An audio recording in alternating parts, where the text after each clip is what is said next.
Noong 2018 ay isang panaghoy ng isang nag-aalalang ina ang dininig ng langit. Sa loob kasi ng halos 5 araw na paghahanap sa nawawalang anak, ay bumuhos ang malakas na ulan sa Bulacan na siyang naging dahilan sa paglutang ng isang katawan nang wala ng buhay na dalaga. Ang biktima ay nasa kalunos-lunos na kalagayan at bakas sa mura nitong katawan ang hirap at sakit na pinagdaanan sa mga walang pusong gumawa noon sa kanya. Samahan niyo po akong balikan ang kaso ng pagkamatay ng 15 anyos pa lamang na dalagita na si Angelica Kalimlim. Bago ko po simulan ang ating story, sa mga bago po sa channel ko, please hit the subscribe button at pakipindot na rin po ang notification bell para ma-notify kayo pag may bago tayong upload na videos. August 12, 2018 ay magdamag na bumuhos ang malakas na ulan na siyang naging dahilan sa pagtaas ng tubig sa mga kanal at ilog sa Bulacan.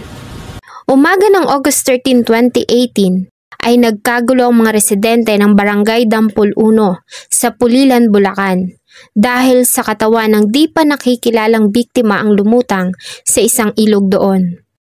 Nang magtungo ang mga membro ng Pulilan Police at Crime Investigator, ay nakilala ang biktima na ang 15 anyos na dalagitang si Angelica Kalimlim o Angels na residente din ng lugar. Ayon sa ina, ay huli nilang nakitang buhay si Angel noong August 7, 2018. Nagpaalam umano ito sa kanya na may bibilhin lamang sa tindahan. Hindi niya umano ito pinayagan dahil sa gabi na at madilim na sa labas. Subalit may katigasan ng ulo ang anak at umalis pa rin ito. Lumalim na ang gabi hanggang sa nakatulog na siya at magising kinaumagahan ay hindi na umuwi ang anak na si Angel. Sa pag-aalala ay sinimulan niya itong hanapin. Nagtanong-tanong siya sa mga kakilala at mga kaibigan nito. Subalit wala sa kanila ang nakakaalam kung nasaan ito. Hanggang sa makatanggap na lamang siya ng balita tungkol sa natagpuang katawan. Nang una niya itong makita ay naniwala siya na hindi ito ang nawawalang anak.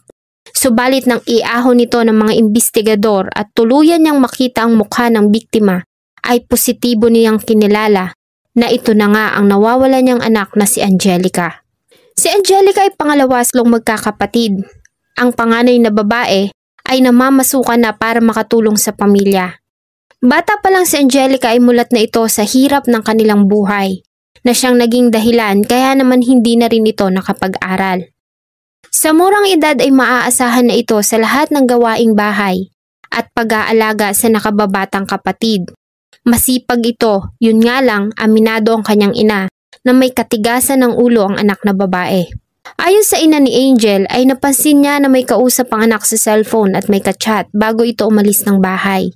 Dahil dito ay naging palaisipan sa mga pulis kung nasaan ang cellphone na nawawala ng biktima. Malakas kasi ang kanilang paniniwala na naglalaman ito ng lead kung ano ba ang nangyari kay Angelica noong gabi ng August 7, 2018 at kung sino ang huling tao na nakasama nito.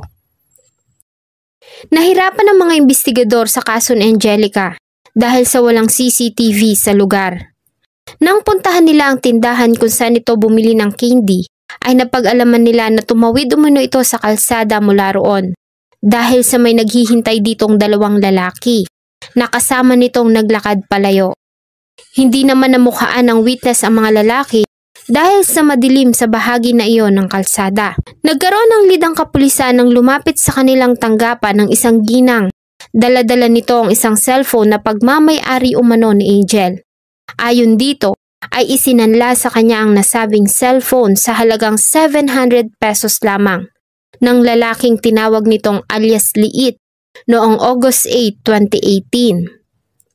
Mayroong asset na nagturo sa atin yung cellphone ng biktima na isinanla sa isang tao doon din sa lugar. Pinakita sa kapatid at sa nanay, positively in-identify niya na yun ang cellphone ng kanyang anak. At yung tao naman na pinagsanlaan, sinabi sa atin yung nagsanla. Agad na hinanap ng mga pulis ang person of interest, ang 16 anyos pa lamang na binatilyong si alias Liit, na siyang itinurong nagsangla ng cellphone ng biktima. Nang makita nito ang cellphone, ay agad rin itong umamin sa naging partisipasyon. sa pagkamatay ni Angelica Kalimlim.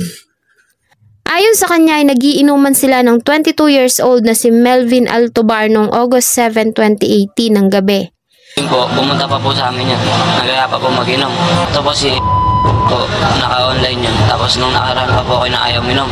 Sinama ko po mag-inom po. Inom lang po talaga. Dinala ko po sa may bahay namin. Nag-inom po kami.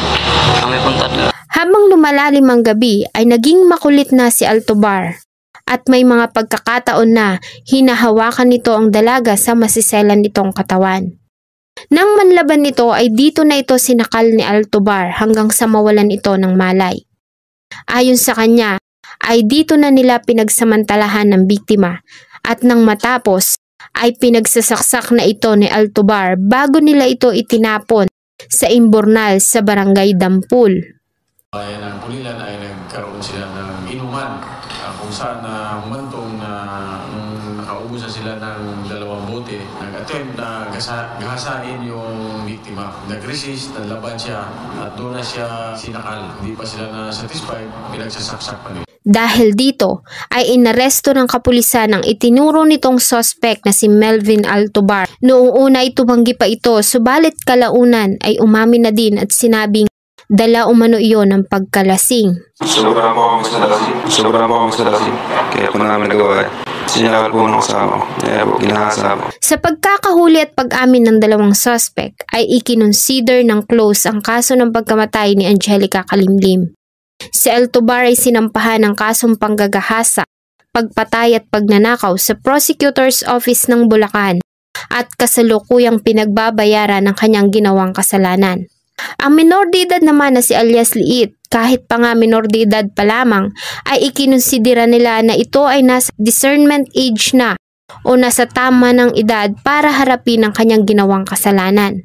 Ito ay pansamantala nilang inilagay sa pangangalaga ng DSWD, subalit kakaharapin pa rin ito ang ginawang kasalanan sa pagtungtong ng tamang edad. Si Angelica Kalimlim ay isa lamang sa mga dalagang naging biktima ng karahasan sa ating bansa. Kaya naman lagi tayong makikinig sa mga payo ng ating mga magulang dahil alam nila kung ano ang makakabuti at iwasan na ang paglabas ng bahay ng gabi lalo na kung walang kasama at hindi naman mahalaga ang pupuntahan. Maiwasan na ang mga ganitong pangyayari. Salamat po sa inyong patuloy na pagtangkilik ng atin pong mga videos. Huwag kalimutang mag-iwan ng saloobin at suggestion sa atin pong comment section. Sana po ay samahan niyo po akong muli sa susunod pa nating mga episodes. Thank you so much po and see you in my next video.